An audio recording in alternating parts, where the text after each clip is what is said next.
देखिए, वक्फ बोर्ड ना ही संविधान में है, वक्फ बोर्ड ना ही इस्लाम में है। सब अपनी अपनी बहू बेटियों को बचा लो, सब अपना अपना घर समेट लो, हम लोगों को अब अमित शाह रहने नहीं देगा।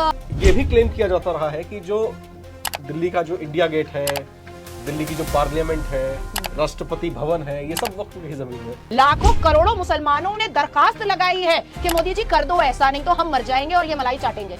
एक नंबर का अवेसी झुट्टा लुच्चा है की बात तो वैसी साहब सुनेंगे तो नाराज हो जाएंगे। अगर मैं पार्लियामेंट में होती तो मैं वहीं पर जूता भिगा के मारती हूँ। असदुद्दीन अवैसी वक्फ बोर्ड के घपले पर जेल चला जाएगा। अब आते हैं मुख्तार अंसारी पर। मर गया मरदूद जिसका फातिहा ना दरूद। पुश्तैनी सब कुछ है, खानदान का दिया हुआ है, तो मेरे नाम का कुत्ता पाल ले। तो मोहम्मद यूनुस जैसा वो पाकिस्तान और चाइना के साथ नहीं बैठेगा तो किसके साथ बैठेगा? कुत्ते की दोस्ती कुत्ते से ही होती है।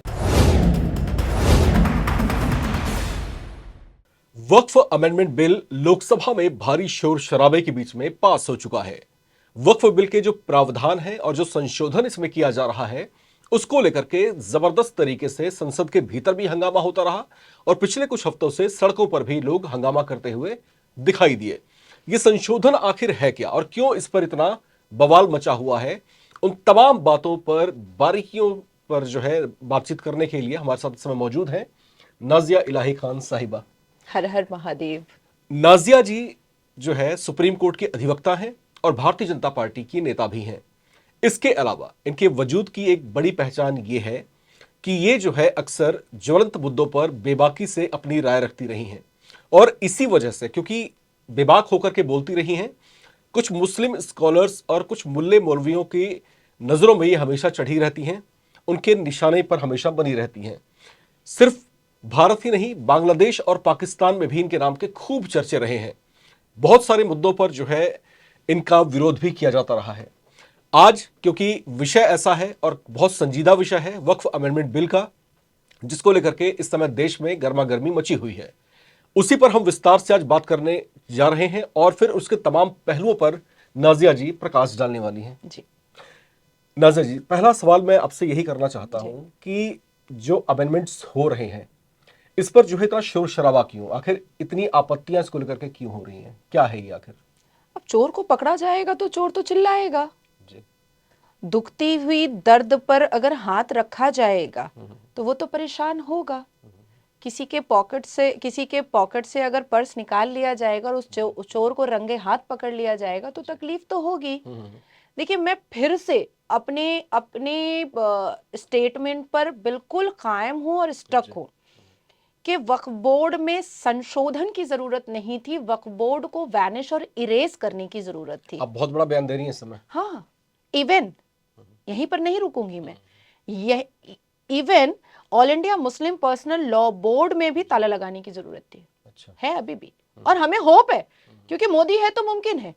और आदरणीय प्रधानमंत्री जिस चीज की का प्रॉमिस करते हैं, वायदा करते हैं, वो वायदे की नाइख्तलाफी तो कभी नहीं करते हैं। अब आपने कहा कि आपने बहुत बड़ा बयान दे दिया है। मैंने संवैधानिक बयान दिया है, मैंने इस्लामिक बयान भी दिया है। अभी मैंने संविधान के दायरे में बयान दिया है, मैंने इस्लाम के दायरे में बयान दिया है। ये मेरे हाथ में कुरान है। दिखाइए वक्फ बोर्ड कहां पर है, बताइए वक्फ बोर्ड कहां पर है, या सिर्फ वर्ड वक्फ कहां पर है? कहीं पर नहीं है। पूरे कुरान के 30 पारे में वक्फ नहीं है। उसके बाद फिर संविधान कहां पर है?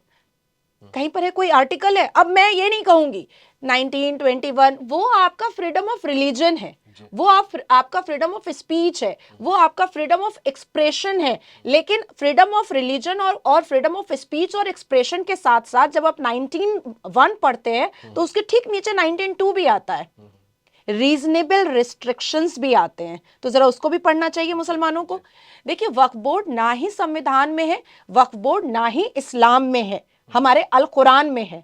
वक्फ बोर्ड एक लैंड माफिया था, वक्फ बोर्ड एक लैंड माफिया है, और अगर वक्फ बोर्ड आने वाले वक्त में इसको वैनिश नहीं किया जाता है तो वो रहेगा भी। जी जी, हमारे बहुत सारे दर्शक ऐसे भी हैं जो विवाद तो जानते हैं कि विवाद आखिर क्यों मच रहा है, वक्फ क्या है और इसका इजाद किस तरीके से हुआ, थोड़ा सा वो बताएं आप। शुरुआत हम यहीं से करते हैं। देखिए, वक्फ एक्चुअली में वक्फ का मतलब होता है किसी को डोनेट करना जी। और donate social welfare, social service, ठहरना, ठहर जाना। हमने किसी चीज को डोनेट किया है तो डोनेट का जो जो जो चीज होता है, या कोई संपत्ति होती है, या कोई प्रॉपर्टी होती है, या कोई एसेट होता है, तो वो तो वेलफेयर के लिए उसको इस्तेमाल किया जाता है ना। तो जब वक्फ बोर्ड की प्रॉपर्टी आपकी आ रही है, हमारे पूरे एंटायर भारत में थर्ड लार्जेस्ट प्रॉपर्टी आ रही है, ठीक है, 9 लाख एकड़ की जमीन, जिसका रेवेन्यू मिलियन ट्रिलियन में आ रहा है, अगर वो पैसा मुसलमानों के हक में लगता तो क्या सच्चर कमीशन की रिपोर्ट के हिसाब से हम दलित से भी पीछे होते एजुकेशन में?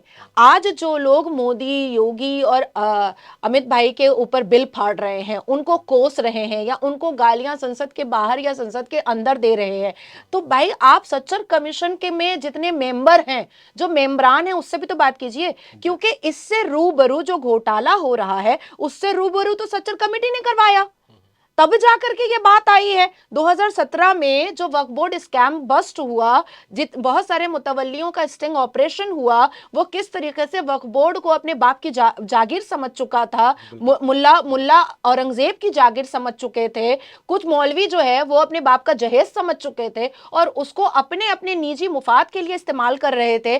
तो बेचारा जो मुसलमान है, जो पटरा पर सो रहा है, जो झुग्गी झोपड़ी में सो रहा है, जो सरकारी स्कूल में जा रहा है, जो मदरसे में पढ़ रहा है, जो बेटियां बिन बिहाए जहेज की वजह से घर पर बूढ़ी हो रही हैं, तो उनको तो कोई फायदा नहीं हुआ, उनको तो कोई भी फायदा नहीं हुआ। मेरे बच्चे का स्कूल का फीस तो वक्फ बोर्ड ने नहीं भरा, गरीब बेटी की शादी तो वक्फ बोर्ड ने नहीं की। हमारे लिए, हम मुस्लिम कम्युनिटी के लिए, जो पसमानदा हैं, जो गरीब हैं, उनके लिए कोई बड़ा बड़ा यूनिवर्सिटी, कोई अस्पताल, कोई विडो हाउस, कोई ऑर्फेन हाउस तो वक्फ बोर्ड ने नहीं खोला, या कोई टेक्निकल चीजों का इजाद तो वक्फ बोर्ड ने नहीं किया कि वक्फ बोर्ड का पैसा आया है, चलो हम एक ऐसी ट्रेन निकालते हैं 100 जिसमें गरीब ट्रैवल करेंगे और लेबर क्लास के लोग आना जाना करेंगे। और अमित शाह जी ने भी जो है अपने संबोधन में लोकसभा में कहा था कि जो हम संशोधन कर रहे हैं ये असल में वक्फ बोर्ड का जो प्रोविजन है उसके अंदर ट्रांसपेरेंसी मेंटेन करने के लिए, और जब ये ट्रांसपेरेंसी मेंटेन होगी तो मुस्लिम कम्युनिटी के ही जो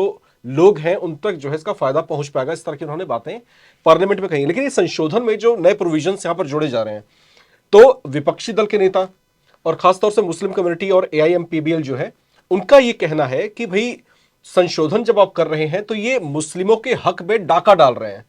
तो ये इतनी बड़ी बड़ी बातें जो विपक्ष की तरफ से कही जा रही हैं, इसका मतलब कि मैं इसको थोड़ा सा समझना चाह रहा हूं कि आखिर क्यों इस तरह की बातें क्यों हो रही हैं वहां से। नहीं, विपक्ष में कौन बोल रहा है? नमाजवादी पार्टी बोल रहा है, जिसने मुसलमानों को आवारा और लफंगा बना दिया। कौन बोल रहा है? राहुल खान बोल रहा है, जो बाबर की छठी औलाद बनता है, जिसका पूरा परिवार बाबर के कब्रिस्तान में फूल चढ़ाने जाता है। कौन बोल रहा है? ममता बेगम के सांसद बोल रहे हैं, जिनकी मुख्यमंत्री पश्चिम बंगाल में कहती है कि जो गाय दूध देती है उसका लात खाना ठीक है। तो कौन बोल रहा है? असदुद्दीन अवैसी बोल रहा है, जो पाकिस्तानी मुखबिर रजाकार फौज का आखिरी सिपा सालार है, जो कासिम रिजवी की पार्टी को हमारे भारत में इलेक्शन कमीशन का स्टैंप लगा करके चलवा रहा है। बोल कौन रहा है पहले ये तो देखिए। और वैलिड पॉइंट मुझे एक बताइए ना कि असदुद्दीन अवैसी ने कहा कि ये जो आपने सेक्शन चेंज किया है या इसको आपने अमेंड किया है, इसमें ये बुराई है और पहले वाले में ये अच्छाई थी, ऐसा किसी ने कोई डिस्कशन किया क्या पार्लियामेंट में? नहीं, सिर्फ जुमलाबाजी। और आप देखिएगा कि 8 घंटे के डिस्कशन में पार्लियामेंट में सिर्फ एक ही चीज आपने सुना होगा कंटिन्यूअसली, बैक टू बैक, ये इस्लाम के विरोध है, ये संशोधन जो है ये मुसलमान के खिलाफ है, ये संशोधन जो है ये मुसलमानों के कब्रिस्तान और मस्जिद को छीनने के लिए है, ये संशोधन जो है वो इस्लाम को खतरे में डालने के लिए। ओके, इट्स ऑल राइट, मैंने सुन लिया, आपने बोल दिया, और आज से नहीं एक जमाने से बोल रहे हो, लेकिन वैलिड पॉइंट बताओ ना। रियल एस्टेट का जो धंधा होता है, जो बिजनेस होता है, वो कोई टेक्निकल आदमी, कोई लिटरेट आदमी ही देख सकता है। वक्फ बोर्ड कोई इस्लाम का पार्ट नहीं है, वक्फ बोर्ड एक रियल एस्टेट का पार्ट है। तो उस रियल एस्टेट के पार्ट के लिए एडमिनिस्ट्रेटिव आदमी का होना बहुत जरूरी है, ना कि ला इलाहा इल्लल्लाह मुहम्मदुर रसूलुल्लाह पढ़ने वाले आदमी का। जब हम अपना ITR बनाते हैं तो हमको इनकम टैक्स ऑफिस की ही जरूरत पड़ती है, जब हम कोर्ट जाते हैं तो हमको वकील की ही जरूरत पड़ती है, जब हम बीमार होते हैं तो हमको डॉक्टर की ही जरूरत पड़ती है। ला इलाहा पढ़ने से आपका बुखार नहीं ठीक हो जाएगा। बिल्कुल। नजीर, यहां पर देखिए अब एक ड्रामेटिक सिचुएशन मैंने ये भी देखा कि जो सेक्शन 40 इसके अंदर जोड़ा गया था। ओह अच्छा। तो सेक्शन 40 का जिक्र यहां पर बहुत जरूरी इसलिए है क्योंकि सेक्शन 40 पर ही जो है तमाम विपक्षी दल और all India Muslim personal law board जो है लगातार जो है ये बोल रहा है कि सेक्शन 40 को खत्म करना, उसको बस्ट करना ही सरकार की मुख्य मंशा है। उसी के जरिए वो जो है मुस्लिमों के हकों पर जो है डाका डालने की कोशिश कर रहे हैं। अब यहां पर एक सिचुएशन मैं आपको बताना यहां पर चाहता हूं दर्शकों को, ये सेक्शन 40 इसके अंदर जोड़ा कब गया था? ये सेक्शन 40 जोड़ा गया था साल 2013 में। ये वो दौर था जब देश में एंटी कांग्रेस वेव जबरदस्त तूफान पर थी और ये क्लियर हो चुका था कि कांग्रेस इस बार हारने वाली है चुनाव में और नरेंद्र मोदी की गवर्नमेंट बनने वाली है। इससे पहले कि नरेंद्र मोदी की गवर्नमेंट आती पावर में, ये प्रावधान जो है सेक्शन 40 को इसमें जोड़ दिया जाता है और किस चालाकी से जोड़ा जाता है और किस तरह के प्रोविजंस इसके अंदर है, उसी पर ही सारा बखेड़ा खड़ा हुआ है। ये सेक्शन 40 का जो शोर मच रहा है, ये सेक्शन 40 है क्या? थोड़ा ये बताइए आप। ये सेक्शन 40 वही अफीम है जैसे हमारे संविधान में सेक्युलर वर्ड अफीम है, ये वही अफीम है। अब मैं मुंह से नहीं बोलूंगी, मैं वक्फ एक्ट के किताब से ही बोलूंगी जी। Section 40. Decision if a property is waqf property. The board may itself collect information. The board may itself collect information regarding any property which has reason to believe to be waqf property. अब जो proof of baggage है, ये जमीन मैंने कह दिया मेरी है, मैं वक्फ बोर्ड से आई हुई हूँ, मैंने कहा ये मेरी है, प्रूफ ऑफ बैगेज आपका होगा। अच्छा, प्रूफ ऑफ बैगेज आपका होगा, आपके पास सारी प्रॉपर्टी का पेपर है, आपके पास खतियान नंबर है, दाग नंबर है, आपके पास लैंड रेवेन्यू डिपार्टमेंट का पेपर है, आपके पास टैक्स बिल है। लेकिन मैं क्या बोलूंगी, मैं वक्फ बोर्ड से आई हूं, मैं क्या बोलूंगी, निजामुद्दीन आए थे ना तो उनका घोड़ा यहां पर पानी पिया था, तो इसलिए ये प्रॉपर्टी वक्फ की हो जाती है। अच्छा। शाहजहां की मुमताज ना घुंघरू बांध करके यहां पर नाची थी और शाहजहां यहां पर अनारकली बन करके देखा था, तो इसलिए यह प्रॉपर्टी हमारी हो जाती है। औरंगजेब ने यहां पर नमाज पढ़ी थी, इसलिए यह प्रॉपर्टी हमारी होती है। अब आप सोचिएगा कि ये मेरा पेपर सही है जो मुझे सरकार से मिला है प्रॉपर्टी खरीदने पर, या मैं उसको मानूं कि भाई औरंगजेब यहां पर नमाज पढ़ा था। अब यहां पर सेंटिमेंट इशू आ गया। एक तरफ आपके कागज है जो सरकारी मोहर के साथ है कि आपने पढ़ा, आपने इसको खरीदा है, और एक तरफ औरंगजेब आ गया, हजरत औरंगजेब आ गए। सुप्रीम कोर्ट भी है ना, वहां जाइए। पर power of tribunal, extreme power of tribunal. होता क्या है कि जब वक्फ बोर्ड किसी संपत्ति को ग्रैब करता है, एनक्रोच करता है, तो वो अपने अपने ट्रिब्यूनल में लेकर के जाता है। अच्छा। अब कोई व्यक्ति ट्रिब्यूनल से थक गया है, 5 साल 10 साल 8 साल, उसको समझ में आ गया है कि अब ये प्रॉपर्टी मेरे हाथ से निकल चुकी है, तब वो व्यक्ति मूव करता है हाई कोर्ट की तरफ, रिवीजन डालता है, रिव्यू डालता है। उसके बाद जब मुतवल्ली मैनेजर, वक्फ बोर्ड का मैनेजर जिसको मुतवल्ली कहा जाता है, जब वो हाई कोर्ट में उसको नोटिस दे करके बुलाया जाता है, तो वो सीधा कहता है कि ये मामला तो शरिया का है, ये तो संवैधानिक मामला है ही नहीं, ये तो शरिया का मामला है। वही अमित शाह जी ने समझाया कि देश शरई नहीं है। तो आप हाई कोर्ट को बार बार जो बताते हो कि मामला तो शरिया का है, संविधान का तो है नहीं, तो इसलिए मुतवल्ली वहां पर अपने आप को कभी भी एक्सप्लेन करता ही नहीं है। आप देखिएगा 40,000 से ऊपर मुसलमानों ने वक्फ बोर्ड के ऊपर केस करके रखा है, अन्य अन्य राज्यों के हाई कोर्ट में और कुछ सुप्रीम कोर्ट ऑफ इंडिया में। आप देखिएगा कि वक्फ बोर्ड का हर एक मुतवल्ली जज से झाड़ खाया हुआ है कि तुमको यहां पर बताना पड़ेगा और संवैधानिक तरीके से बताना पड़ेगा कि तुमने इंक्रोच किया तो कैसे किया, तुमने ग्रैब किया तो कैसे किया। लेकिन वो डिस्प्यूटेड अभी भी मामला है, किसी का भी डिसीजन अभी तक हुआ नहीं है। और क्यों नहीं हो रहा है डिसीजन? वक्फ बोर्ड कहता है शरिया का मामला है, हम संवैधानिक में एंटर करेंगे नहीं। और जो लोग हाई कोर्ट और सुप्रीम कोर्ट गए हैं और जज साहब कहते हैं कि देश संवैधानिक है, तुम संवैधानिक तरीके से बताओ। तो ये जो सेक्शन 40 है, यही तो असदुद्दीन अवैसी की मलाई है, यही तो all India Muslim personal law board की मलाई है, यही तो महमूद मदनी और अरशद मदनी की मलाई है, यही तो मलाई है मेन कि बैगेज ऑफ प्रूफ जो है वो बेचारा जो ओनर है उसका है, बैगेज ऑफ प्रूफ जो है वो वक्फ बोर्ड का नहीं है। बिल्कुल। अच्छा, इसका मतलब ये हुआ कि जैसे मान लीजिए कि आप दर्शक जो है इस समय देख रहे हैं, आप जिस सोसाइटी में रहते हैं, अगर कल को वक्फ बोर्ड उठ के बोल दे कि भैया जिस सोसाइटी में आप लोग रहते हैं वो जमीन जो है वक्फ की जमीन है, तो हो सकता है कि कल को मन में शंका तो उठती है, हो सकता है कि आपको अपने फ्लैट से, अपनी सोसाइटी से हाथ धोना पड़ जाए। इस तरह का डर भी लोगों के मन में हमने कई बार देखा है उनकी बातचीत के जरिए। ये भी क्लेम किया जाता रहा है कि जो दिल्ली का जो इंडिया गेट है, दिल्ली की जो पार्लियामेंट है, राष्ट्रपति भवन है, ये सब वक्फ की जमीन है। ईडन गार्डन है जी, गंगा माँ है, कुंभ का पूरा कुंभ की जमीन है जी। जमीन है, उसके बाद पार्लियामेंट है, अजमल साहब ने कहा। बहुत मतलब ऑलमोस्ट आधे से ज्यादा हिंदुस्तान वक्फ बोर्ड का हो चुका है, ऑलरेडी हो चुका है। और ये देखिए, ये एक्चुअली में दारुल हर्ब और दारुल इस्लाम की स्ट्रैटेजी चल रही है। अभी हर्ब चल रहा है, अभी जंग हो रही है, उसके बाद फिर जब इनकी प्रॉपर्टी, इनका फाइनेंशियल कंडीशन और मुसलमानों की तादाद बढ़ते बढ़ते जब इक्वल आ जाएगी, तो ये दारुल इस्लाम का यलगार कर देंगे। आप सोचिए कि वक्फ बोर्ड एक्ट खुद कह रहा है, सेक्शन 108 के सबसेक्शन 1 में जाइएगा, the qualification required to be fulfilled by a person to be appointed as a मुतवल्ली अंडर क्लॉज 1 ऑफ सेक्शन 3। ये खुद कह रहा है वक्फ बोर्ड एक्ट।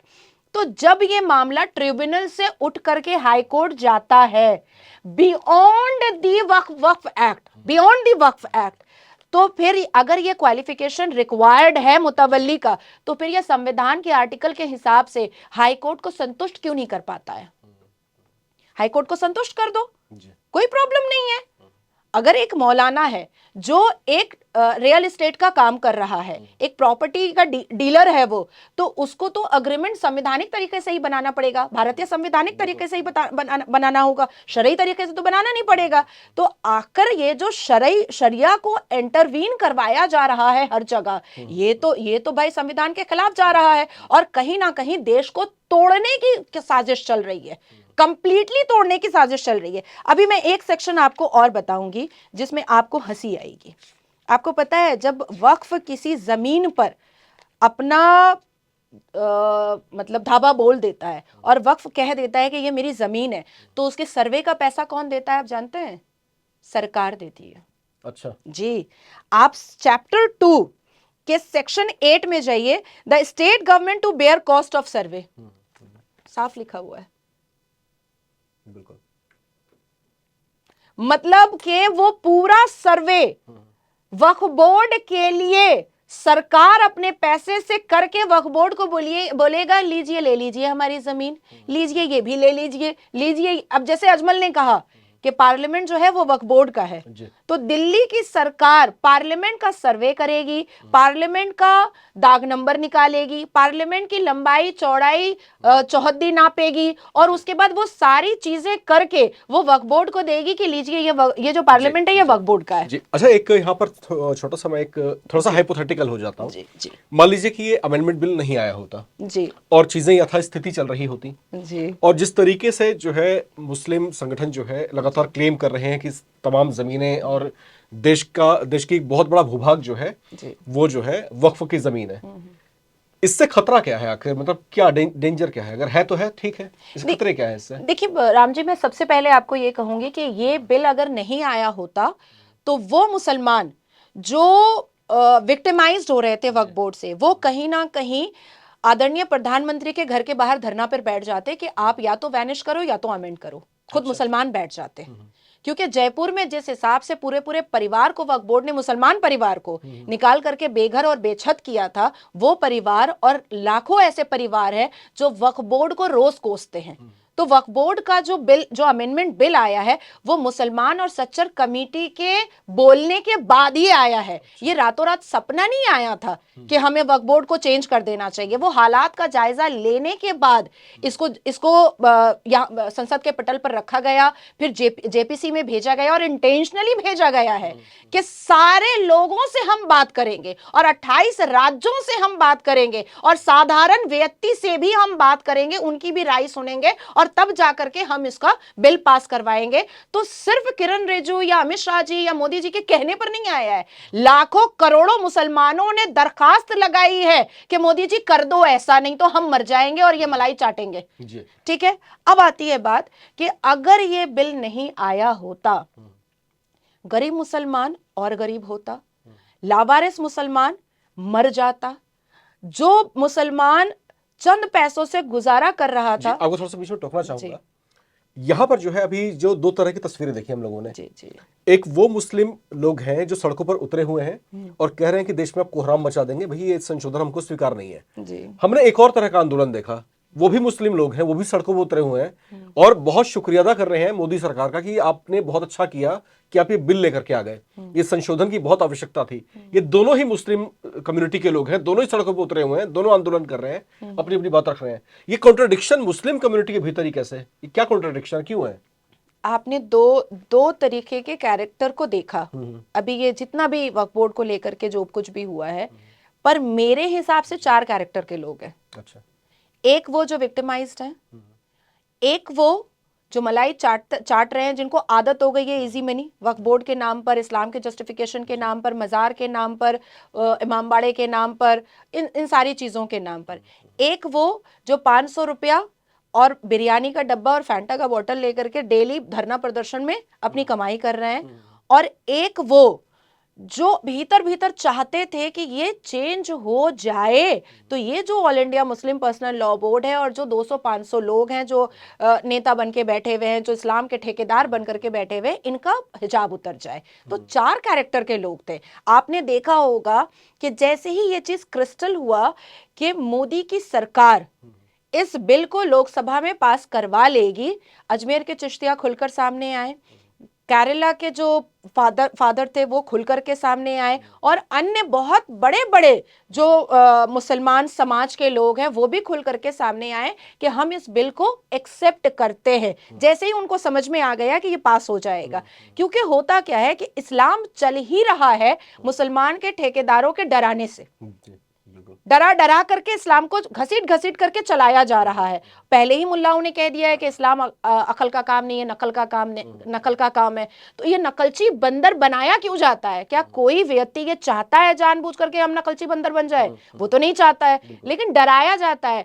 देखो, वक्फ बोर्ड जो है ना, वो इस्लाम का महत्वपूर्ण पार्ट है। अल्लाह नाराज हो जाएगा, हमारी कब्रिस्तान छिन जाएगी, हमारा मस्जिद छिन जाएगा। कुरान में जिक्र है इस बात का क्या? बिल्कुल नहीं। कोई वक्फ कोई शब्द है ऐसा कुरान के अंदर? इसलिए तो मैंने कहा कि मैं पूरा कुरान लेकर आई हूं, और पूरे 30 पारा में आप देखिए, ये जो कुरान में लेकर के आई हूं, इसमें यहां पर हेडर्स है, ठीक है? ये देखिए, सूरह फतह, अल बकरा, अल इमरान, अल निसा, अल मदीहा, अल अनम, अल अरफ, अत-तौबा, यूनुस, हुद, यूसुफ, अर-रअद, इब्राहिम, मतलब पूरा, मतलब जितने वर्स हैं, जितनी आयतें हैं, जितने सूरा हैं, सबका नाम यहाँ पर लिखा हुआ है, लेकिन वक्फ का नाम नहीं लिखा हुआ है। अच्छा, वक्फ का जिक्र ही कुरान के अंदर नहीं है, और कुरान को कट्टरता से मानने वाला जो all India Muslim personal law board है वो खुल करके जो है इसकी पैरवी कर रहा है। वो चाहता है कि भैया संशोधन नहीं होना चाहिए, हम नहीं होने देंगे। एक नंबर का अवेसी झुट्टा लुच्चा है वो, आवारा लफंगा तो है ही है, लेकिन साथ साथ झुट्टा लुच्चा भी है। मैंने जब as a panelist national news पर यह बात अवेसी के प्रवक्ता से पूछा था कि आप कुरान की वो आयत बता दीजिए जहां पर वक्फ लिखा हुआ है, मैं बोर्ड नहीं बोली क्योंकि बोर्ड एक इंग्लिश वर्ड है, लेकिन वक्फ तो अरबी वर्ड है, तो आप बताइए। इसके अलावा मैंने पूछा कि कुछ ऐसे एग्जाम्पल्स दीजिए जो मुस्लिम मुल्क है जहां पर वक्फ बोर्ड है और जिसकी प्रॉपर्टी है, नहीं है। अब आप देखिए, तुर्की, Libya, Egypt, Sweden, Lebanon, Syria, Jordan, Tunisia, Iraq, Tehran, Arab, Saudi Arab, नहीं है, बांग्लादेश नहीं है, वहां पे प्रोविजंस ही नहीं है। लेकिन ओवैसी तो जो है पार्लियामेंट के भीतर उन्होंने अमेंडमेंट बिल को फाड़ दिया, उन्होंने कहा कि अगर ये आ गया संशोधन होगा तो हम बर्बाद हो जाएंगे। नहीं राम जी, अब देखिए, अवेसी क्योंकि कट्टर मुसलमान है और औरंगजेबी मुसलमान है, बाबरी मुसलमान है, पाकिस्तानी मुसलमान है, तो अवेसी फाड़ना, फोड़ना, काटना, छीलना, लूटना, पीटना ये तो करेगा ही। आपकी बात तो वैसी साहब सुनेंगे तो नाराज हो जाएंगे। हो जाए मेरी बला से, मेरा बस चलता तो मैं तो पार्लियामेंट के अंदर मारती उसको। अगर मैं पार्लियामेंट में होती तो मैं वहीं पर जूता भिगा के मारती उसको। मैं तो कुरान उसके मुंह पर बोलती कि तू दिखा निकाल करके, यहीं पर दिखा। देखिए, मुसलमान में जो अवेसी जैसे मुसलमान हैं, जो औरंगजेब के फॉलोअर मुसलमान हैं, जो बाबर और अकबर और शाहजहां के फॉलोअर मुसलमान हैं, वो हमेशा काटने, छीलने, फाड़ने, फोड़ने के ही पक्ष में रहते हैं। अब आप देखिए कि यहाँ पर मैं लेकर आई हूँ सूरह अल काफिरून। दिखा दीजिए हमारे दर्शकों को। ये तो मुसलमान मुझे खोज खोज के सुनते हैं। ये है सूरह अल काफिरून, जिसमें लिखा हुआ है कुल या अय्युहल काफिरून। ये जो कुल है ये नमाज में 5 वक्त पढ़ा जाता है। और इस कुल को नाजिल ही किया गया काफिरों के लिए, इसलिए इसका नाम है सूरह अल काफिरून। कुल या अय्युहल काफिरून ला अबुदु मा ताबुदून वला अंतुम आबिदूना मा अबुद लकुम दीनकुम वलिय दीन। ए मुसलमानों, कह दो काफिरों से कि तुम जिसकी पूजा करते हो मैं उसकी इबादत नहीं करता, और मैं जिसकी इबादत करता हूं उसकी पूजा तुम नहीं कर सकते। तो तुम्हारा जो पूजा है वो तुम्हारे लिए है और मेरी इबादत जो है वो मेरे लिए है। तो अवैसी इस सूरह अल काफिरून पर ही चलता है, वो आप लोगों को काफिर ही समझता है। लेकिन कुरान से वक्फ बोर्ड निकाल करके नहीं दिखा पाया आज तक इस भारत का एक आदमी भी, और संविधान से भी वक्फ को निकाल करके वक्फ बोर्ड को नहीं दिखा पाया आज तक भारत का एक भी मुसलमान। ये बात तय हो चुकी है।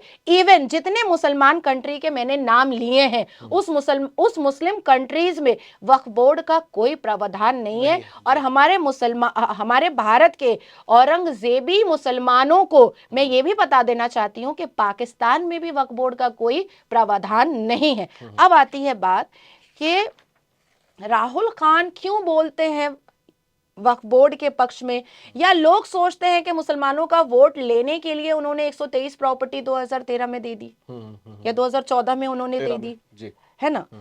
लेकिन बात तो कुछ और थी। ये बात तो कांग्रेस को पता थी, ये बात तो सोनिया एंटोनियो को पता थी, ये बात तो राहुल खान को पता थी, ये बात तो प्रियंका वाड्रा को भी तो पता जानबूझ थी। के होने दिया गया। मैं इसको एक्सप्लेन कर दे रही हूँ, डिकोड कर दे रही हूँ कि राहुल खान इस क्रेडिबिलिटी का है ही नहीं कि वो कभी भारत का प्रधानमंत्री बनेगा। तो किसी भी तरीके से प्रॉपर्टी भारत की इतना कब्जा कर लो कि बाद में जो भी सरकार आएगी वो उलझ कर रह जाएगी। अब देखिए मैं डिकोड कर रही हूं। फॉर्मर एमपी अकबर हुसैन जो संजय गांधी के फ्रेंड हैं, उन्होंने उत्तराखंड के नैनीताल में 200 बीघा प्रॉपर्टी पर रिजॉर्ट बनाया है, करोड़ों की आमदनी होती है। वक्फ बोर्ड ने उत्तराखंड के वक्फ बोर्ड कमेटी ने उनको 3 बार नोटिस भेजा है कि भाई इसका पूरा डिटेल तो बता दो, नहीं बता रहे हैं। बाद में उन्होंने क्या किया है कि वक्फ बोर्ड के लोगों को धमकाया है और उनको चमकाया है। अब आता है दूसरा, ये हो गया संजय गांधी के दोस्त। अब दूसरा, मुजफ्फरनगर कांग्रेस के पूर्व विधायक शहीदुज्जमा कलियार में उन्होंने बंगला बना करके रखा है। एक नहीं अनेक, एक नहीं अच्छा अनेक। अब आते हैं मुख्तार अंसारी पर, मर गया मरदूद जिसका फातिहा ना दरूद। मुख्तार अंसारी का जब चला गया 72 वर्जिन हूर के पास तो उसकी कई बंगलों उसके टूटे। बाद में क्या पता चला कि बेशतर बंगला शिया वक्फ बोर्ड की प्रॉपर्टी पर कब्जा कर करके रखा हुआ था। अच्छा। जिसमें आप गूगल में सर्च कीजिए या उस पूरी फाइल को, क्योंकि आपके चैनल ने भी दिखाया था, उस पूरी फाइल को निकालिए, आप देखिएगा कि उसका एक वेयर हाउस और गोडाउन टूटा था, बुलडोजर चला था। जिस वेयर हाउस और पूरे गोडाउन का जो काफी बिघा में था वो सोनिया एंटोनियो के एक रिश्तेदार का था के नाम से, जो शिया वक्फ बोर्ड की प्रॉपर्टी से कब्जा किया हुआ था। फिर उस सोनिया एंटोनियो के रिश्तेदार से कब्जा किया मुख्तार अंसारी ने, और जब मुख्तार अंसारी का सारा हिजाब उसके मरने के बाद खुला तो बाद में पता चला कि बेसिकली ये सारी प्रॉपर्टी शिया वक्फ बोर्ड की थी। तो इससे तो गरीब मुसलमानों का तो कुछ भला ही नहीं हुआ। जी बिल्कुल। यहाँ पर आपने कुछ मुस्लिम कंट्रीज का नाम लिया जहां पर वक्फ बोर्ड जैसी कोई संस्था वहां पर है ही नहीं, और ना ही उसका ऐसा कोई इंटेंशन है कि इस तरह से काम करना चाहिए कि जमीनें जो है इस तरह से।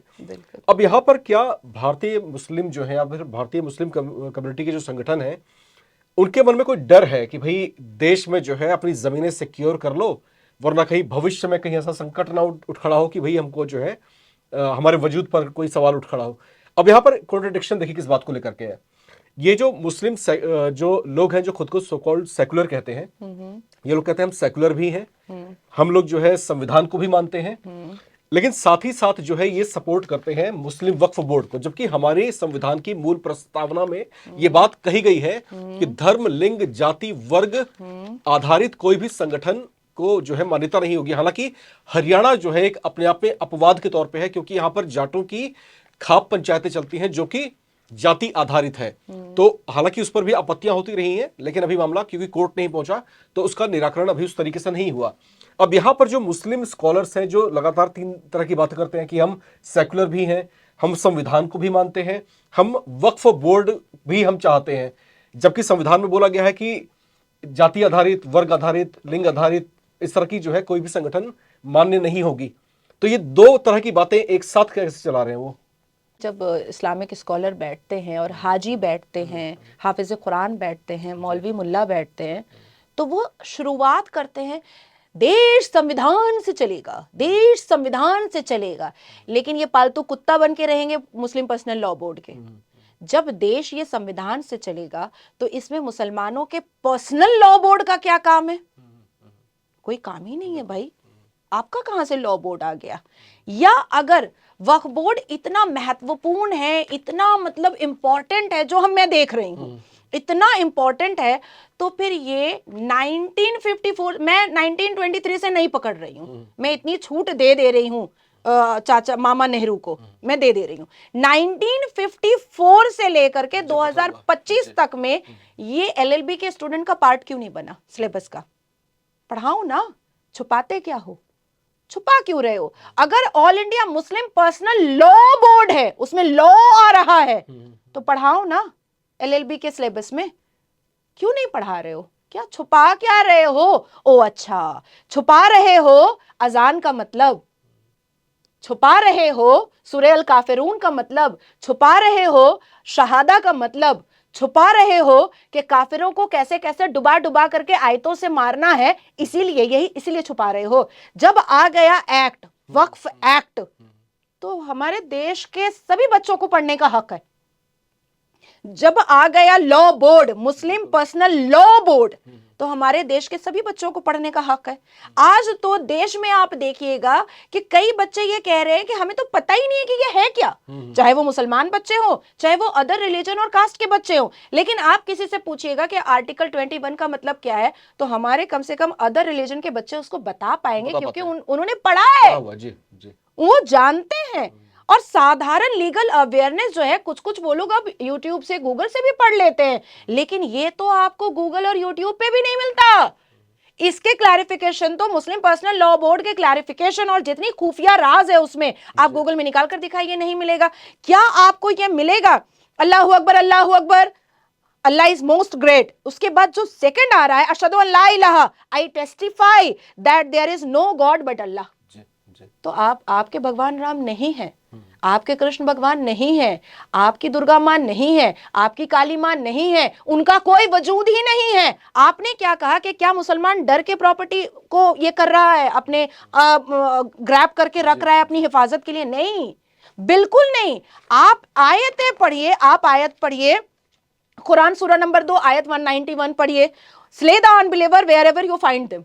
आप जो है, आप सूरह अल बकरा में वर्स 191 पढ़िए, व अक्तलूहुम हैसा वयक्तकुहुम व अखरजुहुम मिन हैसे अखरजुकुम, और उनको जहां पाओ कत्ल कर दो, और जहां से उन्होंने तुमको निकाले वहां से तुम भी उनको निकालो। आपको निकालने की तैयारी हो रही है। आप मुझे डरा रही हैं अब? नहीं, मैं आपको कुरान से बता रही हूँ। देखिए सूरह अल बकरा वर्स 191, व अक्तलूहुम हैसा वयक्तसुहुम व अखरजुहुम मिन हैसु अखरजुकुम। मैंने आपको आयत पढ़ के बताई है, और ये उर्दू में लिखा हुआ है, और उनको जहां पाओ कत्ल करो, और जहां से उन्होंने तुमको निकाला, मतलब ये आपने कहा कि ये यहाँ पर मेजॉरिटी हिंदू है, 120 करोड़ की आबादी जो है उससे ज्यादा हिंदुओं की है, और जो 22 करोड़ से ज्यादा आबादी है वो मुसलमानों की है। तो इसमें मेजॉरिटी किसकी आ गई? हिंदू की आ गई। तो आप उनको निकाल देंगे, इसलिए वो आपको मार सकते हैं। तो इसलिए, और क्योंकि हमारा कुरान कह रहा है कि पूरी पृथ्वी के जर्रे जर्रे को इस्लामिक बनाना है। अब आप देखिए, मैं दूसरी आयत पढ़ रही हूं, ये है वर्स 28 सूरह अल इमरान, वर्स 28 फ्रॉम सूरह अल इमरान, वयत्तखिजुल अल मोमिनून अल काफिरीना औलिया मिन दूनिल मोमिनीना वमन यफअलु ज़ालिका फलैसा मिनल्लाहि फिन शैइन इन्नल्लाह तक़ूतुहुम मिनहुम। ये इसका मतलब होता है, मोमिनों को चाहिए कि मोमिनों के सिवा काफिरों को दोस्त ना बनाएं। अच्छा, अब बोलिए, ये तो मैं नहीं बोल रही हूँ, ये वर्स 28 सूरह अल इमरान बोल रहा है, मैं नहीं बोल रही हूँ। साफ लफ्जों में लिखा है, मोमिनों को चाहिए कि मोमिनों के सिवा, मोमिन कौन होता है? मुसलमान। मोमिनों को चाहिए कि मोमिनों के सिवा काफिरों को दोस्त ना बनाए। तो ये जमीन वक्फ सिर्फ एक बहाना है, एक्चुअली में हिंदुओं को भगाना है। अच्छा, ये जो लगातार इतना शोर मचा रहा है यहाँ पर कि जो ये क्लेम भी किया जाता रहा है कि पिछले कुछ वर्षों में, कुछ दशकों में जो है वक्फ की जमीनें लगातार देश में बढ़ती जा रही हैं, बढ़ती जा रही हैं, बढ़ती जा रही हैं, बढ़ती जा रही हैं, बढ़ती जा रही हैं। चाहते क्या है, कहाँ जाकर रुकेंगे, और मकसद क्या है इसके पीछे? मकसद वही है, दारुल इस्लाम, अभी दारुल हर्ब चल रहा है, अभी जंग चल रही है। और देखिए, जंगे बदर रमजान में हुआ था, वक्फ को लेकर के पूरा रमजान इन्होंने सियासत खेला। जिस रमजान को आप हिंदू से पूछिए, क्रिश्चियन से पूछिए, यहूदियों से पूछिए, जैन से पूछिए, सिख से पूछिए, ईसाई से पूछिए, वो लोग भी बेचारे बोलते हैं अरे रमजान, अभी तो मुसलमान लोग अपनी अपनी इबादत में बहुत मसरूफ होंगे, उनको तो वक्त ही कहाँ है। पर क्या आपने भारत के मुसलमानों को 2025 में एक महीना रमजान में इबादत में देखा? नहीं। हमने तो जंतर मंतर पर देखा, हमने तो रोड पर देखा, हमने तो देखा कि रमजान के इतने खूबसूरत और इबादत गुजार दिन जुमा का, जो बहुत ही मतलब खास मुकद्दस दिन होता है जुमा, रमजान में जुमा की नमाज, उसको मस्जिद को उन्होंने पार्टी कार्यालय बना दिया, काला काला पट्टी बांध करके। ईद को इन्होंने राजनीति सियासत बना दिया। जो ईद जिसको 30 रोजा रखने वालों को अल्लाह की तरफ से खुशी का दिन बोला जाता है, अल्लाह की तरफ से मीठी ईद बोली जाती है, अल्लाह की तरफ से एक नेमत दिया जाता है रोजेदार को कि तुमने 30 रोजा रखा है, उसकी अलामत और उसकी नेमत, उसकी क़यादत में, उसकी सदाकत में मैं तुमको ईद दे रहा हूं, और इस ईद को तुम खूबसूरती से मनाओ। यहां तक के ईद के दिन इमाम हसन और इमाम हुसैन के लिए जन्नत से कपड़े आए थे और उन्होंने पहना था। हमारे मुसलमान ठेकेदारों ने क्या बोला? हम ईद नहीं मनाएंगे, ये हमारे लिए मातम का दिन है। भाई तुम अल्लाह से ऊपर हो गए क्या? अल्लाह पाक कह रहे हैं कि इमाम हसन इमाम हुसैन, चाहे जंगे बदर हो चाहे जंगे करबला हो, ईद आई है, आपने रोजा रखा है, तो मैं जन्नत से तुम्हारे लिए कपड़े भेज रहा हूं, तुम इसको ईद को जरूर मनाओ चाहे जितनी भी तकलीफ है। तो मतलब वक्फ इतना इंपॉर्टेंट हो गया कि अल्लाह का कलाम, अल्लाह की लिखी हुई अल्हामी किताब और अल्लाह का फरमान भी इनके नजरों में कुछ ना बचा। इन्होंने मस्जिद अल्लाह के घर को सियासत का मैदान बना दिया, पार्टी कार्यालय बना दिया। इन्होंने रमजान को इन्होंने जंगे बदर और जंगे करबला बना दिया, सियासत का अखाड़ा बना दिया। इन्होंने ईद को सियासत का मैदान में कन्वर्ट कर दिया। अच्छा, यहाँ पर जो है इस बिल के अंदर महिलाओं की भागीदारी को बढ़ाने की बात यहाँ पर कही गई है कि इस अमेंडमेंट के बाद जो है महिलाओं की जो भागीदारी होगी उसको बढ़ाया जाएगा। इसके अलावा जो है एक सचिव स्तर का एक अधिकारी भी साथ में एसोसिएट किया जाएगा, और वो भी कंपल्शन नहीं है कि वो मुस्लिम ही कम्युनिटी से हो, अदर कम्युनिटी से भी वो हो सकता है।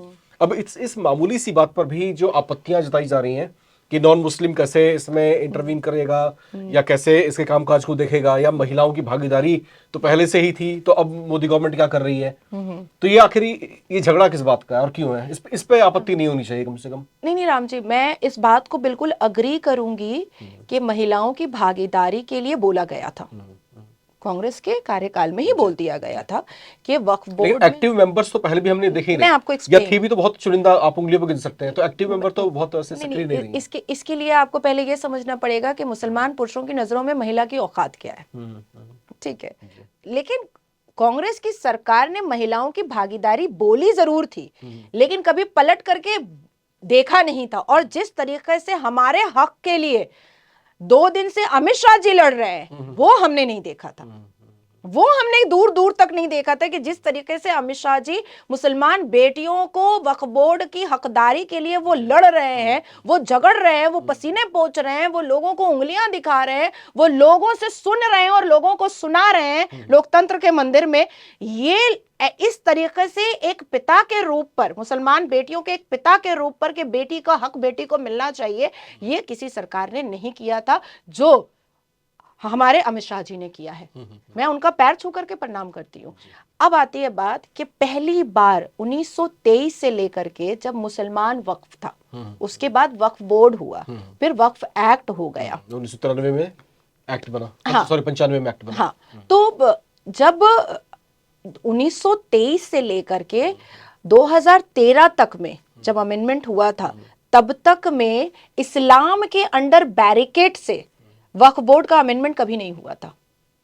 इस्लाम के को मद्देनजर रखते हुए वक्फ बोर्ड का अमेंडमेंट कभी भी नहीं हुआ था। ये मात्र पहली बार 76 साल में भारत में मोदी जी के नेतृत्व में अमित शाह जी ने जो पटल पर रखा और जो पढ़ा है वो इस्लाम के अंडर बैरिकेड पढ़ा है। अब उसको मैं आपको बताती हूँ। एक जिस तरीके से हमारे सूरह अल बकरा में है कि अल्लाह सुभान ये बताता है अपने मोमिन और मोमिनात को कि मेरे लिए अशरफुल मखलूकात महिला भी है और पुरुष भी है, और दोनों का दर्जा मेरी नजरों में बराबर है।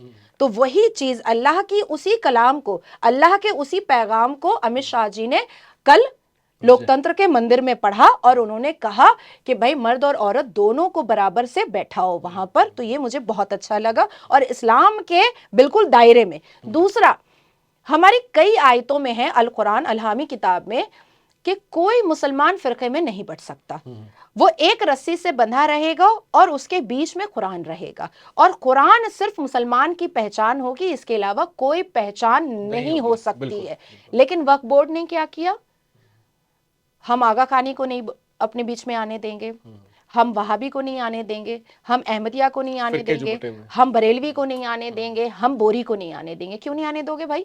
जब all India Muslim personal law board केंद्र की सरकार भाजपा की सरकार को डराता है या कांग्रेस की सरकार को डरा करके ब्लैकमेल करके अपनी मनमानी को मनवाता था, तब तो तुम 22 करोड़ का नाम लेते थे। बिल्कुल, तब तो मुस्लिम सारे फिरके जो हैं उसमें इंक्लूड कर रहे थे। तब तो तुम 22 करोड़ का नाम लेते थे। और तुम जितनी बार भी कांग्रेस की सरकार रही हो या भाजपा की सरकार रही हो, तुमने जब जब अपनी मनमानी को मनवाया, तुमने इस भारत में रहने वाले प्रत्येक मुसलमान के कंधे पे चढ़ करके तुमने बंदूक चलाया।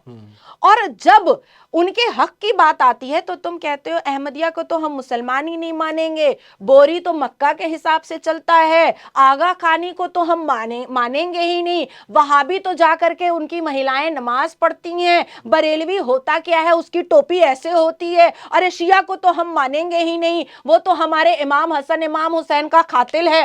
भाई औरतों को तो हम एक्सेप्ट ही नहीं करेंगे, वो तो बिस्तर का सामान है, हम तो उसको मस्जिद एंटर नहीं करने देंगे, उसका तो मस्जिद में कोई जगह ही नहीं है। तो भाई जब तुम हमको इस तरीके से डिवाइड कर चुके हो तो फिर हमारे नाम से तुम मलाई क्यों खाते हो? तो फिर तुम 22 करोड़ का आंकड़ा क्यों बताते हो? मत बताओ।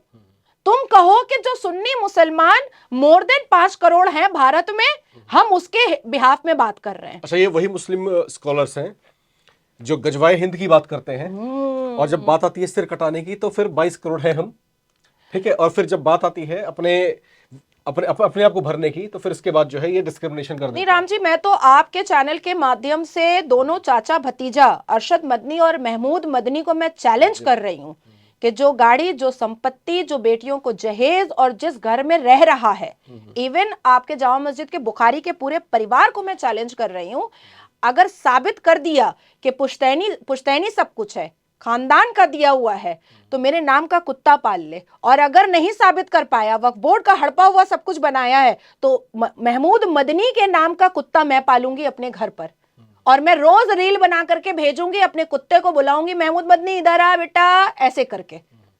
ये मैं चैलेंज कर रही हूं महमूद मदनी को। आप सोचिए कि असदुद्दीन अवैसी सबसे ज्यादा चिल्ला रहा है, बिल्कुल, और उसने ये तक कह दिया कि पूरे भारत में मुसलमान शाहीन बाग बनाएगा। तो तुम मुसलमान के नेता हो क्या? 22 करोड़ आबादी के तुम नेता हो क्या? 22 करोड़ मुसलमान तुमको अपना नेता मानता है क्या? आगा खानी मुसलमान अवैसी को अपना नेता बिल्कुल। मानता और है? ये जो है एक सांसद के मुंह से इस तरह की बात आना कि पूरा देश जो है शाहीन बाग बन जाएगा। उधर जो है समाजवादी पार्टी के मुखिया जो है अखिलेश यादव, वो बोलते हैं कि वाटरलू की लड़ाई देश में छिड़ जाएगी।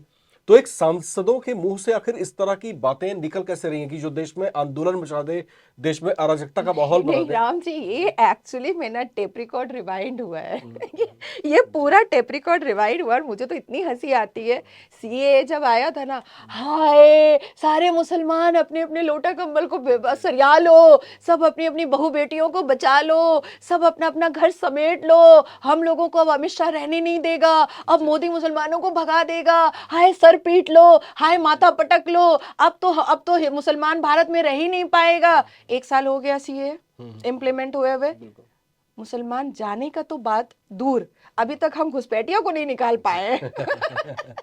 सेम टेप रिकॉर्ड आप देखिए, रिवाइंड मूड में चला गया, अरे वक्त बिल हो रहा है, अमेंड हो रहा है, हमारी मस्जिदें ले लेगा, हमारे कब्रिस्तान ले लेगा, हमारे करबला ले लेगा, हमारे मजार ले लेगा। अरे काहे को लेगा? लेकिन जिसका रजिस्ट्रेशन नहीं दिखाओगे वो ले लेंगे, और जिसका रजिस्ट्रेशन दिखाओगे वो तुम अपने पास रखो, क्या प्रॉब्लम है? अच्छा, मैं इनकी चापलूसी और गिरगिटपने पर बहुत हंसती हूँ, बहुत मुस्कुराती हूँ, और मैं तो बदनाम हूं कि मैं नेशनल न्यूज पर इन पर हंस देती हूँ। ये कह रहे हैं कि मोदी और अमित शाह और भाजपा हमारे कब्रिस्तान को ले लेगा। पश्चिम बंगाल में तृणमूल कांग्रेस के मुसलमान विधायक ने कब्रिस्तान और मजारों की जमीन पर, आर्मी के कैंटोनमेंट की जमीन पर मल्टी कॉम्प्लेक्स बिल्डिंग बनाया है। अब आप बताइए, तो भाई तुम खुद लूट रहे हो, तुम क्यों नारियल फोड़ रहे हो अमित शाह जी पर और मोदी जी पर और भाजपा की सरकार पर? सही से अगर एक्सरे हो गया तो मुझे लगता है कि ममता बानो की पार्टी में जितने भी मुसलमान विधायक हैं सब जेल चले जाएंगे वक्फ बोर्ड के घपले पर। असदुद्दीन अवैसी वक्फ बोर्ड के घपले पर जेल चला जाएगा। असदुद्दीन अवैसी पर तो सिर्फ वक्फ बोर्ड का घपला का जो सेक्शन है वो नहीं लगेगा, बल्कि देशद्रोही का भी सेक्शन लगेगा, क्योंकि जिस हिसाब से वो लोकतंत्र के मंदिर में फलस्तीन के जय जयकार करता है, जिस हिसाब से वो औरंगजेब का ठरकजेब बनता है, उसको तो यासीन मलिक का रिश्तेदार बनाया जाएगा जेल के अंदर। बिल्कुल। यहाँ पर देखिए, वक्फ बोर्ड को लेकर के जो तमाम इस समय देश में शोर मचा हुआ है, और विपक्षी दलों समेत जो तमाम मुस्लिम संगठन हैं, मैं सभी का नाम नहीं लेता कि कुछ मुस्लिम संगठन ऐसे भी हैं जो खुले दिल से इसका स्वागत कर रहे हैं और नरेंद्र मोदी सरकार का जो है शुक्रिया अदा भी कर रहे हैं। मैं उन मुस्लिम संगठनों की बात कर रहा हूं जिनके मन में भय व्याप्त है कि अगर ये संशोधन हो गया तो हम खाएंगे कहां से, और हम जो कालाबाजारी करते हैं इसकी आड़ में तो वो किस तरह से जाएगा। और नाजिया जी ने जिस तरह से यहां पर उनको उधेड़ा है, और मैं इसीलिए उधेड़ा शब्द इस्तेमाल कर रहा हूं, जिस तरीके से उनकी कलई खोली है, तो वो अपने आप में बेहद सोचने और विचारने का विषय है। अगर ये अमेंडमेंट बिल नहीं आया होता और सब कुछ इसी तरह चल रहा होता तो इसकी परिणति, इसका अंजाम आने वाले 10, 20, 50 सालों में क्या हो सकता था, उसका हम फिलहाल अभी यहां पर जो है अंदाजा और कयास लगा सकते हैं। थोड़ा सा बातचीत का रुख यहां पर मैं बदलना चाहूंगा और थोड़ा आपको लिए चलते हैं हम महाराष्ट्र की तरफ। महाराष्ट्र में जो है औरंगजेब की मजार को लेकर के जबरदस्त तरीके से हमने जो है शोर शराबा हु अल्लाह सुना, और यह भी सुनाई दिया कि भाई मजार यहां पर नहीं होनी चाहिए, इसकी जो कब्र है औरंगजेब की यहां पर नहीं होनी चाहिए। और फिर बड़े ही जो है आश्चर्यजनक तौर से, अब क्योंकि वो तो एक मुगल बादशाह था, उसके साथ में उसकी कुछ कारस्तानियां जुड़ी हुई हैं जिस वजह से उसकी आलोचना पिछले कुछ सदियों में जो है की जाती रही है। अब मुस्लिम कम्युनिटी अचानक से लामबंद क्यों हो गई कि वो एक मुस्लिम है और फिर हम उसका बचाव करें? वो तो एक बादशाह था, उसकी जो कारस्तानियां थी उसके लिए उसकी आलोचना हो रही है। यहां पर हिंदू मुस्लिम क्यों हो गया, किस बात के लिए? देखिए, हमारे भारत में जो मुसलमान हैं वो रसूल की उम्मत से हट करके औरंगजेब की उम्मत में कन्वर्ट हो चुके हैं, क्योंकि जब ये मुगलों के फॉलोअर बनेंगे तो ये आराम से शाहजहां की तरह अश्लीलता करेंगे, ये आराम से औरंगजेब की तरह काट मार लूट पाट करेंगे, ये आराम से अकबर की तरह और बाबर की तरह मंदिरों को तोड़ तोड़ करके मस्जिदें बनाएंगे। लेकिन अगर ये उम्मत रसूल बन जाएंगे और अल्लाह सुबहान के फॉलोअर बन जाएंगे, तो भाई मैंने आपको बताया ना, लकुम दीनुकुम वलिय दीन, आपकी पूजा आपको मुबारक, मेरा इस्लाम मेरे को मुबारक, ये हो जाएगा। इसलिए इन्होंने औरंगजेब की उम्मत बनना ज्यादा सही समझ लिया है। लेकिन जो अच्छा मुसलमान होगा, जो पक्का मुसलमान होगा, जो खूबसूरत मुसलमान होगा, जो मुसलमान सच में इस्लाम को और अपने आप को शांतिपूर्ण समुदाय का पार्ट समझता होगा, वो औरंगजेब को कभी नहीं पसंद करेगा, क्योंकि औरंगजेब बना अपने भाई और अपने अब्बू जान के खून को बहा करके। एक व्यक्ति तख्त पर बैठता है अपने भाई का गला काट करके, एक व्यक्ति तख्त शाही लेता है अपने ही पिता को जेलबंदी करा करके। अगर यही मानसिकता भारत के कुछ मुसलमानों को पसंद है तो क्या वो अपने भाई का भी गला काट देंगे? क्या वो अपने भी घर में अपने अब्बू जान को संपत्ति के लिए, जायदाद के लिए, क्या वो जेलबंदी करा अच्छा, सकते उसके हैं? अगर ये सब कारस्तानियां थी जी। तो जहां पर जो है औरंगजेब की मजार जो बनी हुई है, जहां पर उसकी कब्र है, जहां पर है, वहां चादरें चढ़ाई जाती हैं, कुछ लोग चादरें चढ़ाते हैं जाकर के, भाई बहुत किए सरकार जाते हैं। नहीं, सरकार का हर साल शायद 8 लाख रुपए, मैंने सर्वे में ये 3-4 दिन पहले ही निकाला था, आरटीआई करके मैंने फडणवीस जी की सरकार से मंगवाया था, और मुझे आरटीआई का रिप्लाई आया है कि साल में 8 या 9 लाख रुपए खर्च हो रहा है उसकी मजार पर। और लोग जो है, अभी 2022 में ये छोटा अवेसी गया था चादर वादर चढ़ाने के लिए, भड़काऊ भाषण देकर के आया था।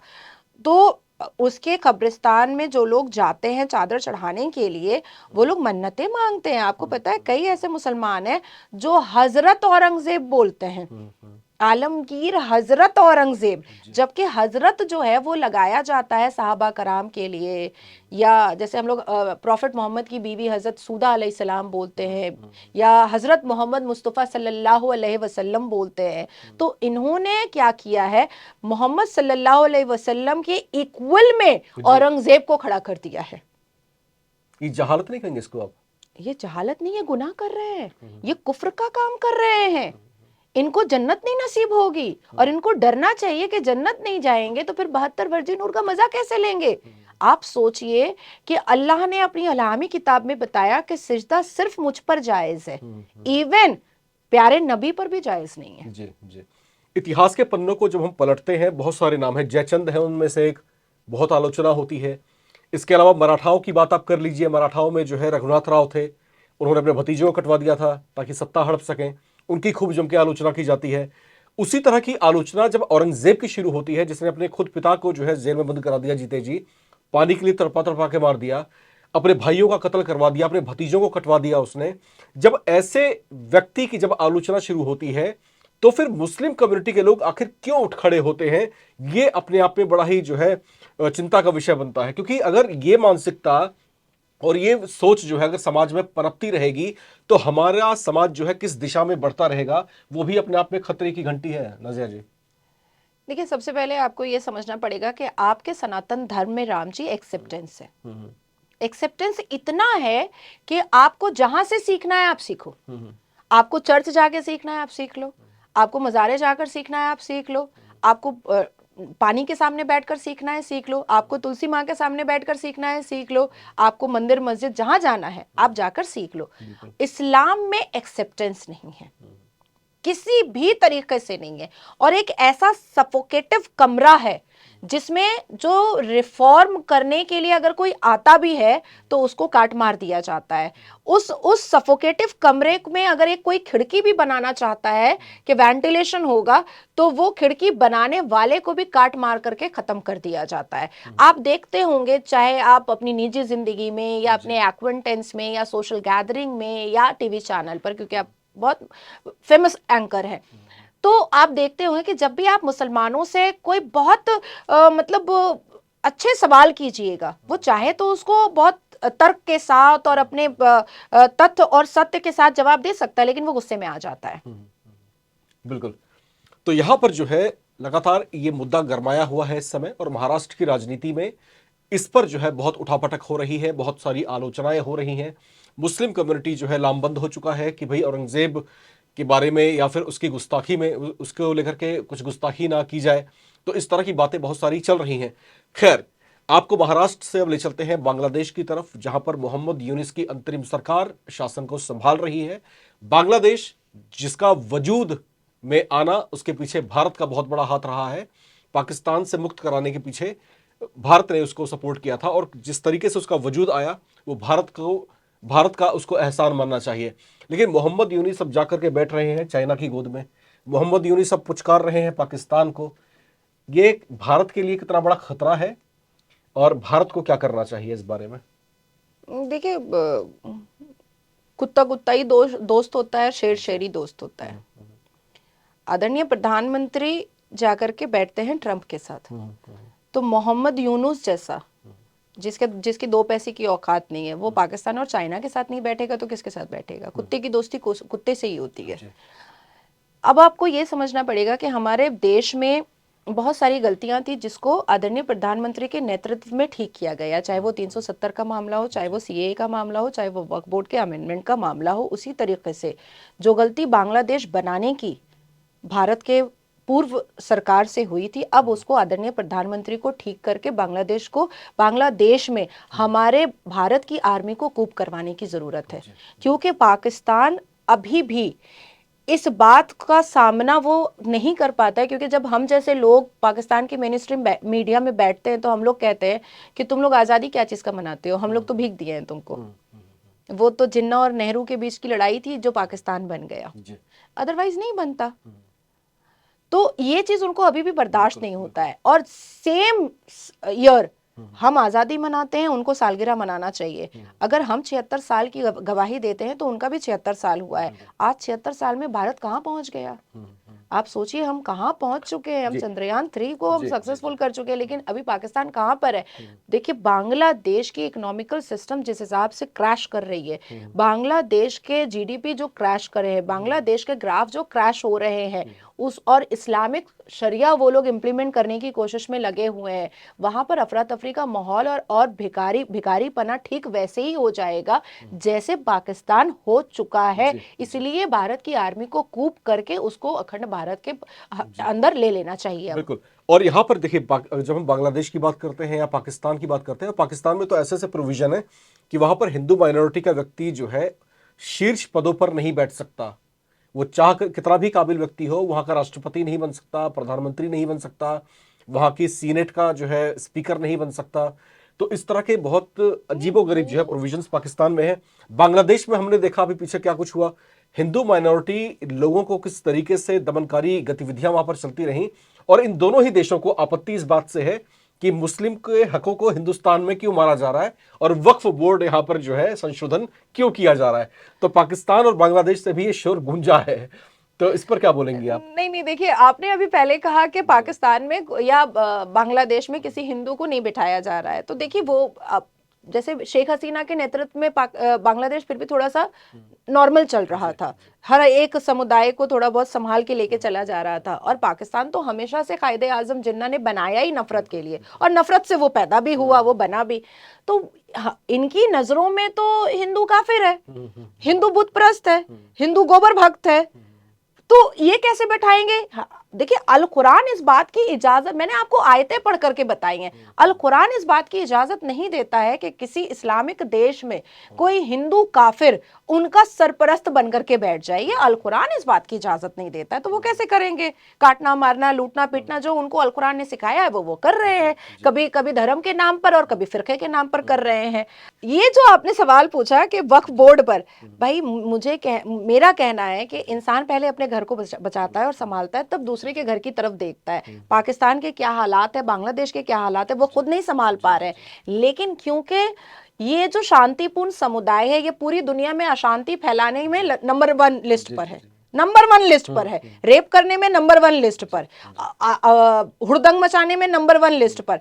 तो ये अपने वही कर्तव्यों का पालन कर रहे हैं और वहां से बैठ करके यहाँ के मुसलमानों को उकसा रहे हैं। और वैसे भी मुसलमान देखिए, मदरसा छाप, लुंगी छाप, गटर छाप, आज भी पूछिएगा कि धरती कैसी है बताओ तो बोलेगा चिपटी है, आज भी यही बात बोलेगा। इनके मुंह से इंटेलेक्चुअल बातें निकलती ही नहीं है। और मदरसे में क्या पढ़ाया जाता है, क्या बताऊं, मदीने से क्या मिल गया, मैंने जो मांगा उसके सिवा मिल गया। तो ये सारी चीजों से साइंस का क्या लेना देना है। टीवी ये देखने नहीं देते हैं, मोबाइल फोन ये यूज करने नहीं देते हैं, तो इनको टेक्नोलॉजी से तो कोई मतलब ही नहीं है, दूर भागते हैं और जानबूझ करके करवाया जाता है। अच्छा, आधुनिक चीजें तो फिर AK-47 भी है। इस्लाम क्या होता है, काफिरों को मारने के लिए आप साइंस इस्तेमाल कर लो, उससे आपत्ति नहीं है, लेकिन अपनी निजी जिंदगी में और अक्लमंदी नहीं दिखाना है। अब देखिए एक जमाना था जब लाउड स्पीकर पर अजान देने की बात आई थी, तो हमारे भारत के बुखारी के परिवार के सबसे बड़े जो बुखारी है, उन्होंने कहा था ये कुफ्र हो रहा है, ये गुनाह हो रहा है, ये शैतान लाया जा रहा है। इस शैतान को हम मस्जिद की दहलीज पर नहीं आने देंगे। लाउड स्पीकर शैतान है, इसको हम ये अंग्रेजों का बनाया हुआ है, ये यहूदियों का बनाया हुआ है। हम इसको मस्जिद अल्लाह के घर में, इस पाक मुकद्दस सरजमीन पर लाउड स्पीकर लगाने नहीं देंगे। अब हमारी याचिका जब जाती है सुप्रीम कोर्ट में कि लाउड स्पीकर हटाओ भैया, तुमको अल्लाह आने से ही तुमको अल्लाह याद आता है, तो कहता है हम लाउड स्पीकर नहीं हटाएंगे। अच्छा, अब देखिए ये लोग खतना को कितना ये करता है। जो मुसलमान है उसकी मुसलमानी होगी, उसका खतना होगा। आज तक मुसलमानों ने एक सुई नहीं बनाया। अब आप बताइए कि क्या मुसलमानों ने ब्लेड बनाया? क्या मुसलमानों ने छुरी बनाया? क्या मुसलमानों ने कैंची बनाया? क्या मुसलमानों ने इंजेक्शन बनाया? तो भाई जो अपना सुन्नते रसूल कर रहे हैं वो भी अंग्रेज और यहूदियों के ब्लेड और कैंची से कर रहे हैं। जिन्होंने आज तक एक लकड़ी का पेन नहीं बनाया, पेंसिल नहीं बनाई, वो बात कर, वो जमीन को चिपटा नहीं बोलेंगे तो क्या बोलेंगे? अब आती है बात कि जो जाहिल होते हैं वो पत्थर और चप्पल लेकर के मस्जिद बचाने निकलते हैं, और जो पढ़े लिखे होते हैं वो सीधा पार्लियामेंट पर अटैक करने चले जाते हैं। लेकिन लफ्ज इस्लाम ही इनके लिए प्रथम है। और इसकी एक बहुत जिंदा मिसाल मैं आपको दूंगी। जैसे कुछ लोग बोलते हैं ना कि मुसलमानों में अगर शिक्षा आ जाएगी तो ये चेंज हो जाएंगे। नहीं नहीं, ये नहीं चेंज होंगे। इनको जबरदस्ती, इनको चाबुक मार के चेंज करवाना पड़ेगा। जैसे अमित शाह जी ने कहा, मानना पड़ेगा संविधान, भारत सरकार के इस अमेंडमेंट को मानना पड़ेगा, उसी तरीके से मनवाना पड़ेगा। आप सोचिए कि ये जो मुसलमान जो स्ट्रैटेजी लेकर के चल रहे हैं कि हम काटेंगे मारेंगे, हम सबको हम इस्लामिक बना देंगे, ये क्रिमिनल एक्टिविटीज ही तो कर रहे हैं। और क्या कर रहे हैं? इनको समझाने की जरूरत है, ये नहीं समझेंगे। इनको अमित शाह जी वाले स्ट्रैटेजी पर ही चलना पड़ेगा, तभी ये सुधरेंगे, नहीं तो ये सुधरने वाले नहीं है। ये इस्लाम आगे रखेंगे। और सबसे जिंदा मिसाल है कि सर्वोच्च न्यायपालिका में 2017 में जब ट्रिपल तलाक का जजमेंट लिखा जा रहा था तो एक मुसलमान जज थे, मैं उस वक्त रूम में थी, सुप्रीम कोर्ट के उस बेंच के सामने खड़ी हुई थी। मुसलमान जज ने ट्रिपल तलाक पर साइन नहीं किया क्योंकि उन्होंने कहा कि यह इस्लाम के खिलाफ हो जाएगा। अब आप सोचिए कि सर्वोच्च न्यायपालिका में मुसलमान जस्टिस बैठा है और वो पहले संविधान को नहीं रखा, वो पहले इंसानियत को नहीं रखा, वो पहले मुस्लिम बेटियों के दर्द को नहीं रखा, वो पहले इस्लाम को रखा। Crystal clear. बिल्कुल बिल्कुल बिल्कुल।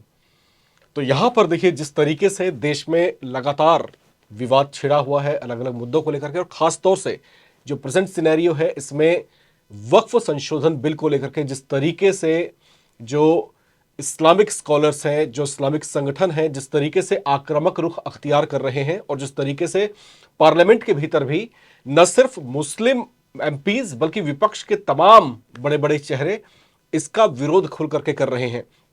अब इसका अंत किस तरीके से होगा, प्रेजेंट दौर में वर्तमान स्थितियों में ये कितना आवश्यक था ये संशोधन, उसके तमाम पहलुओं पर हमसे नाजिया इलाही खान ने बात की, उसके तमाम पहलुओं पर उन्होंने प्रकाश डाला। और नाजिया इलाही खान जी जो हैं वो, इनके अंदाज आपने देखा किस तरीके से विस्फोटक अंदाज है इनका, और बेबाकी से अपनी बात को रखने के लिए, कहने के लिए जानी जाती हैं। और शायद इसी वजह से इनकी हमेशा से जो है आलोचनाएं भी होती रही हैं मुस्लिम कम्युनिटी के भीतर ही। देखिए जब देश हित की बात हो नाजिया जी, तो देश सर्वोपरि है। इस देश ने बड़े बड़े सूरमा देखे हैं, बड़े बड़े मुगल देखे हैं, बड़े बड़े हिंदू सम्राट भी देखे हैं, बहुत सारी चीजें देखी हैं, सब आए सब चले गए। ये देश अपनी जगह अटल था और अखंड था। ये जो बातें चल रही हैं कि सब जमीनें हमारी हैं या फिर हम इसको एक्वायर करेंगे, हम नहीं देंगे, हमारे हकों पर डाका है, एक दिन आप भी चले जाओगे, एक दिन हम भी चले जाएंगे, बचेगा क्या? ये देश बचेगा, ये राष्ट्र बचेगा, या फिर जिद किसके लिए है, क्यों है, ये सोचने और विचारने की आवश्यकता है। ये देश किसी धर्म का नहीं है, बहुत से लोग ऐसा कहते हैं, सेकुलरिज्म की बातें बहुत सारी देश में होती हैं, तो आखिर धर्म के नाम पर जमीनें हड़प क्यों की जा रही हैं, ये भी अपने आप में चिंतन और मंथन का विषय होना चाहिए। आज की खास बातचीत के लिए नाजिया जी का हम यहाँ पर शुक्रिया अदा करना चाहेंगे। इन्होंने बहुत कीमती वक्त अपना निकाला और लगातार देश भर में कोनों कोनों में भक्ति रहती है और बहुत सारे कार्यक्रम इनके होते रहते हैं, और इनका जो है कीमती वक्त हमने लिया। Thank you so much. नमो पार्वती पते, हर हर महादेव, वंदे मातरम। तमाम तरह की अपडेट्स के लिए और इसी तरह की तमाम चर्चाओं के लिए आप लगातार हमारे साथ बने रहें और देखते रहें एनबीटी ऑनलाइन।